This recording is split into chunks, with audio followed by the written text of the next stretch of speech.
Hello అండి అందరికీ. మీ అందరికీ కూడా వరలక్ష్మి వ్రత శుభాకాంక్షలండి. మీరందరూ కూడా ఈ పండుగను బాగా జరుపుకుంటున్నారని కోరుకుంటున్నాను.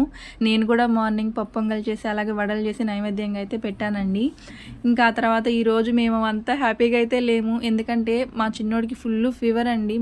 అంటే మార్నింగ్ నుంచి నిన్నటి నుంచి వామిటింగ్స్, మార్నింగ్ నుంచి అయితే ఫీవరు. మా పెద్దోడు కూడా కొంచెం ఇప్పుడు అంటే మధ్యాహ్నం నుంచి కొంచెం స్టమక్ పెయిన్ అని వాడు చెప్పాడు. ఇంకా వాళ్ళిద్దరిని వేసుకుని నేను మా వారు అలా హాస్పిటల్కి వెళ్ళేసి వచ్చామన్నమాట. వాళ్ళ ఇంట్లో ఈరోజు నిద్రపోతూనే ఉన్నారండి. నిజంగా వాళ్ళు స్కూల్లో ఉన్నారేమో అని అనిపించేసింది. ఇంట్లో ఉంటే ఎంత గోలగా ఎంత ఆడుకుంటుంటారు కదా, అందరం అరుచుకుంటూ వాళ్ళు టీవీ చూస్తూ అసలు ఎంత సందడిగా ఉంటుందో, అలాంటిది వాళ్ళు అలా కామ్గా పడుకునేసరికి మాకేమీ అసలు తోచలేదు ఈరోజు. పిల్లలు ఎప్పుడు పడుకోనండి, అసలు హాలిడేస్ వస్తే అసలు నిద్రపోరు పగలు. ఈరోజైతే వీళ్ళిద్దరు ఇలా నిద్రపోతూ ఉంటే అసలు ఏమీ తోచలేదు. ఒక పక్క ఫుల్ ఫీవరు ఇలా అయిందనమాట ఈరోజు.